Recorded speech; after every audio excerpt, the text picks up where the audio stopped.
আমরা এই মুহূর্তে দাঁড়িয়ে আছি ভোলাগিরি আশ্রমে, যেখানে আমাদের সাথে আজকে রয়েছেন অনির্বাণ দা। ওনার কাছে জেনে নেবো আজকে স্নানযাত্রা উপলক্ষে যে আজকে যে দীক্ষাদানের যে অনুষ্ঠানটা উদযাপন করা হচ্ছে, সেখানে কি কি হয়েছে এবং কি উপলক্ষে এখানে কি গুরুদেব কি বলেছেন সেই ব্যাপারে আমরা আরো জেনে নেবো। আপনার নামটা? আমার নাম অনির্বাণ ঘোষ।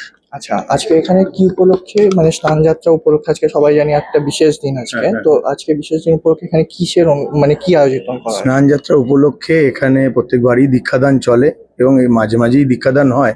স্নানযাত্রার উপলক্ষে দীক্ষাদান এবং তাদের সাথে যারা দীক্ষা নিতে এসছেন সারা বর্ধমান, হুগলি, উত্তর কলকাতা, দক্ষিণ কলকাতা এবং সব জায়গারই মানুষ এসছেন দীক্ষা নিতে। তারা বহুদিন অপেক্ষার পরে গুরুদেব এসেছেন এখানে। হ্যাঁ, তো এবং তাদের জন্য প্রসাদেরও ব্যবস্থা করা হয়েছে এবং তাদের সাথে যারা এসছে তাদের জন্য প্রসাদের ব্যবস্থা করা হয়েছে এবং তাদের দীক্ষাদান এখন চলছে মহামণ্ডলেশ্বর মহারাজের কাছে। আচ্ছা, আজকে তো একটি বিশেষ দিন, আজকে এই বিশেষ দিন উপলক্ষে দীক্ষাদানের অনুষ্ঠান এখানে চলছে। আরো কোন কোন দিনে এখানে দীক্ষাদান, মানে আগামী মানে আপকামিং ডেজে কবে এখানে দীক্ষাদানের অনুষ্ঠান হতে চলছে? সেইভাবে সেই রকম কোনো কিছু হয় না, কিন্তু প্রায়শই দীক্ষাদান চলে। যেমন ভোলাগিরি মহারাজের তিরোধান তিথি উপলক্ষে আমাদের এখানে হনুমান জয়ন্তী, সে তারপরেও গুরুদেব যখন ওখান থেকে আসেন হরিদ্বার থেকে, তখন অলরেডি দীক্ষা আমাদের অফিস আছে, অফিসে দীক্ষার লিস্ট জমা পড়ে এবং সেখান থেকেই দীক্ষাদান হয়। তিথি অনুযায়ী দীক্ষাদান হয়। তিথি অনুযায়ী, লকডাউনের পঞ্জিকা অনুযায়ী হয়। হ্যাঁ। আচ্ছা, আপনার কি মনে হয় যে দীক্ষাদান যে অনুষ্ঠানটা হচ্ছে, যেটা এটা মানুষদেরকে কিভাবে মানুষদেরকে উপকৃত করে থাকে? দীক্ষাদান এটা একটা ঈশ্বরের চেতনা। এখন অনেকেই দীক্ষা নেয়নি, আবার অনেকেই চায় আমরা দীক্ষায় একটা গুরু সঙ্গ করবো, হ্যাঁ, সদ্গুরু সঙ্গ। সেই হিসাবেই মানুষ চায় যে সদ্গুরু কিভাবে পাবো, কোথায় গেলে পাবো, সেই হিসাবেই ভোলাগিরি আশ্রমে এত দীক্ষার ঢল তার জন্যই হয়। আমাদের মহামণ্ডলের আচার্য মহামণ্ডলেশ্বর যিনি আছেন তেজসানন্দগিরি মহারাজ, সদ্গুরু সেবাইর প্রেসিডেন্ট, এবং তিনি এইভাবে মানুষকে দীক্ষার মাধ্যমে ধর্ম প্রচার এবং এইভাবে উনি সংস্কারের কাজ করেন। সৎ নীতি আদর্শর ব্যাখ্যা দেন। কিভাবে আমাদের জীবন চললে আমরা পরম শান্তিতে থাকবো, সেই বাণীগুলো ভোলাগিরি মহারাজের দেওয়া। আজ এখানেতে আমাদের শতবর্ষেরও বেশি, শতবর্ষ বললেও ঠিক বলা হবে না, বহু প্রাচীন এই ভোলানন্দ সন্ন্যাসাশ্রম কলিকাতা মহানগরীর অন্তর্গত এই আশ্রমেতে আর প্রতিষ্ঠাতা আমাদের প্রথম মহামণ্ডলেশ্বর প্রথম পরিব্রাজকাচার্য বেদান্তাচার্য আনন্দ পীঠাধীশ্বর অনন্তস্য বিভূষিত স্বামী মহাদেবানন্দগিরি মহারাজ এই আশ্রমে এসে থাকতেনও।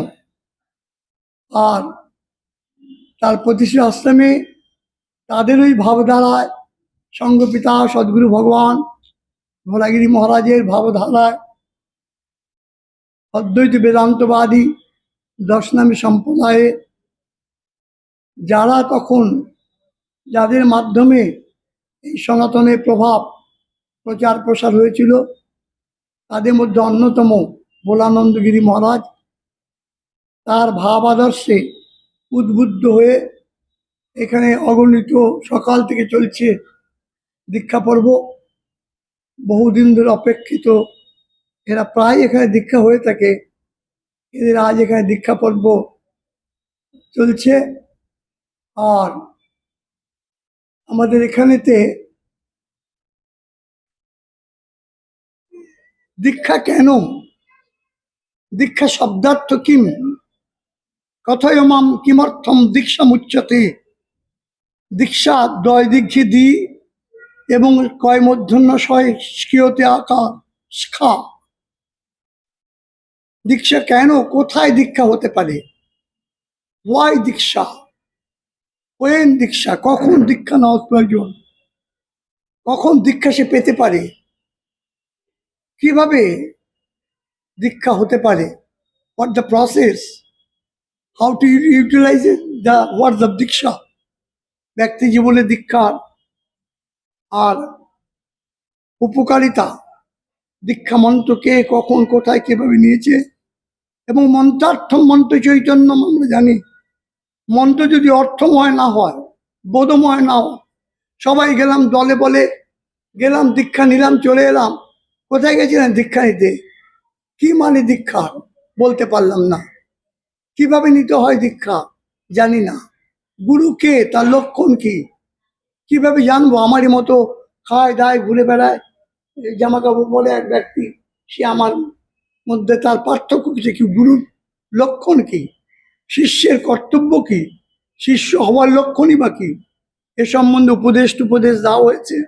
গোলাগিরি মহারাজ বলছেন যে ভূমি নারায়ণকে প্রণাম, জলনারায়ণকে প্রণাম, সূর্য নারায়ণকে প্রণাম, মাতা পিতাকে প্রণাম, হরি ভজন, ভগবত গীতা পাঠ, সাধু সঙ্গ করা, অতিথি সৎকার করা, আয়ের 1/10 দান, এই 9টি মুদ্রা যদি কেউ জীবনে পালন করে সত্যি করে, তাহলে সত্যি সত্যি সে অমৃতত্বের অধিকারী হবে এবং তার দীক্ষা নেওয়া, সাধন ভজন করা সার্থক হবে।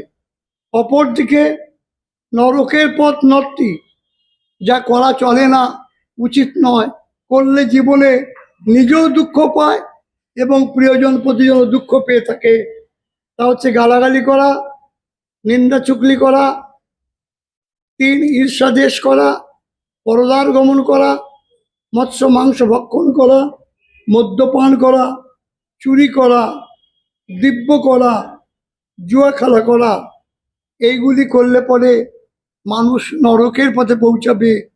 স্বর্গের যে সুখ, যে শান্তি, যে স্বস্তি, যে আনন্দ, তা থেকে বঞ্চিত হবে। এটা ভোলাগিরি মহারাজের উপদেশামৃত। যে বা যারা এই ভাবধারায় দীক্ষিত হচ্ছে, তোমাকে আর সেই জন্য কিছু করতে হবে না। তোমাকে টাকা পয়সা উপার্জনের জন্য অসৎ পন্থা উপায় করতে হবে না। এমনি তুমি তোমার স্বভাবও জাগিবে, অভাবও যাবে দূরে। নামের এমন প্রভাব।